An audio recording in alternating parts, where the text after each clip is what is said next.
జనాభా లక్షల కంటే ఎక్కువ జనాభా వచ్చింది. అదిరిపోయి ఈరోజు కేటీఆర్ గారు అక్కడ పోయిండ్రు అరేంజ్మెంట్ వరకు, నిన్న పోయిండు అరేంజ్మెంట్ వరకు.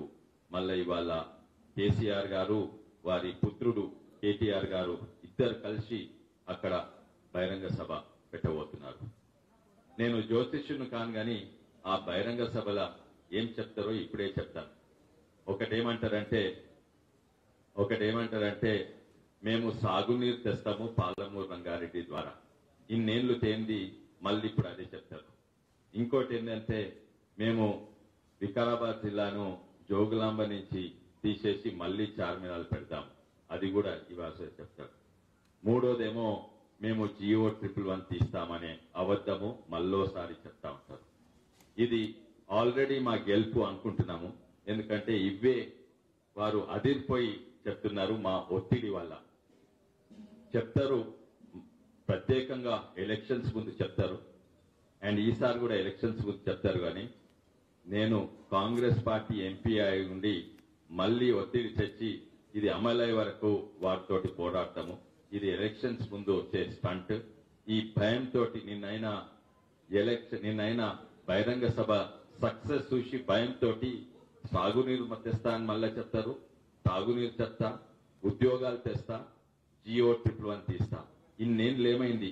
జియో 111 అన్న state government Jio, central government Jio కాదు. అప్పుడు సవరణ చేస్తుండొచ్చు కదా. 5 ఏళ్లలో చేయని సవరణ ఇప్పుడు చేస్తారా? ఇవన్నీ పచ్చి అబద్ధాలు. సరే, ఈ రాజకీయాలు పక్కకు పెట్టండి. రేపు ఎన్నికలు వస్తున్నాయి, ఓటేసాలి.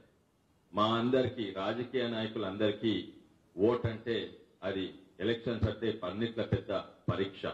కానీ వాళ్ళు మర్చిపోయింది ఏంటంటే ప్రజలకు ఓట్ అంటే అదొక నమ్మకము, ఒక ఆశా విశ్వాసం.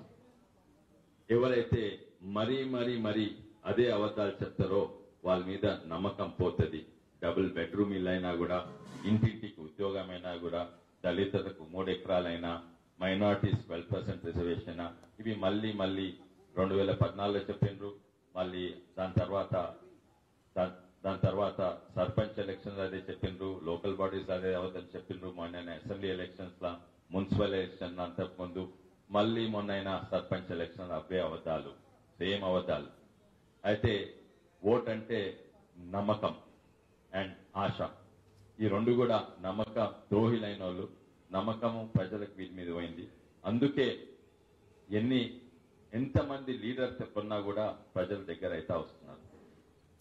నేను చేవెళ్ల పార్లమెంట్ మొత్తము ప్రతి గ్రామము 945 గ్రామాలు ఉంటే దాదాపు అన్ని గ్రామాలు కనీసం ఒకసారి 2 సార్లు తిరిగినాను. అందులో 25 మండలాలు ఉంటే ప్రతి మండలం పోయినాను. ప్రతి ప్రాంత సమస్య కాదు, ప్రతి కాన్స్టిట్యున్సీ సమస్య, మండల సమస్య, ఊరు సమస్య నా దగ్గర డాక్యుమెంటెడ్ ఉన్నది. నేను చేవెళ్ల గడ్డ మీద పుట్టినోని. మా తాతగారు కొండ వెంకటరంగారెడ్డి గారు రాజకీయాలు వచ్చింది నిజాం జమానాలో. అప్పటి సంది మేము చేవెళ్ల గడ్డకు సేవ చేస్తున్నాం. ఈ రోజు టీఆర్ఎస్ పార్టీకి చేవెళ్ల గడ్డ మీద ఒక క్యాండిడేట్ దొరకకుంటే బయటి ప్రాంతం నుంచి ఒక క్యాండిడేట్ తెస్తున్నారు. వారి తెచ్చి ఇక్కడ పెడితేనైతే చేవెళ్ల గడ్డకే అవమానము, చేవెళ్ల గడ్డకే ఇన్సల్ట్ అని అంటే టీఆర్ఎస్ పార్టీకి ఒక్కరు కూడా దొరకలేదా? కానీ దాని వెనకేదో చెడు ఉద్దేశం ఉంది. ఆ ఉద్దేశం ఏంటంటే చేవెళ్ల గడ్డ మీద అడిగేటోడు ఉండొద్దు, చేవెళ్ల గడ్డ నోరు ముయ్యాలని బయటి కరీంనగర్ నుంచి ఒక కాండిడేట్ తెస్తున్నారు. అందుకే ఈ రోజు చేవెళ్ల డైలాగ్ ఏంటంటే చేతి గుర్తు వేస్తే చేవెళ్ల, కారు గుర్తు వేస్తే కరీంనగర్. అయితే ఇదే కాక మైనార్టీస్ మైగ్రేషన్ మొదలైంది, గ్రామీణ ప్రాంతాలలో కంప్లీట్ అయింది.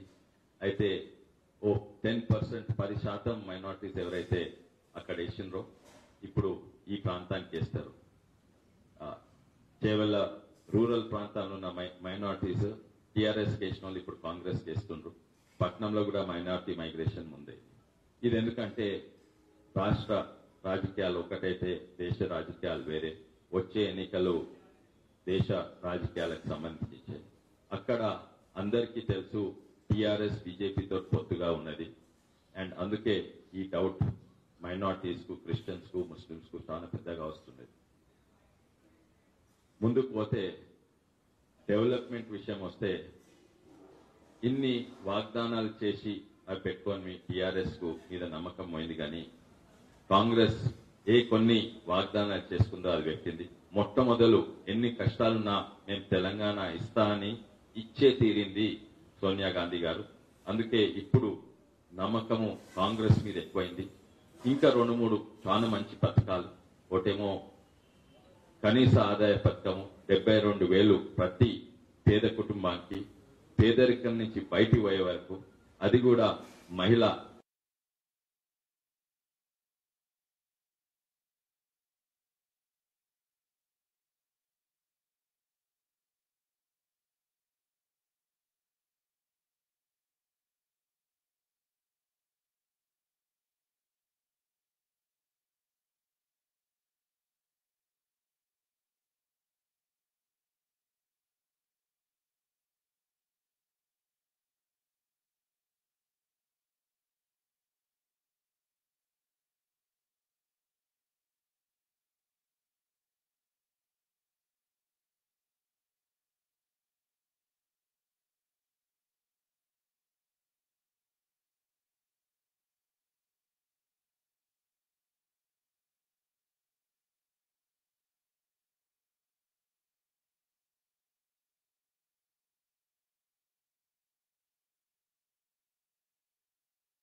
Subscribe us and press the bell icon for more interesting updates.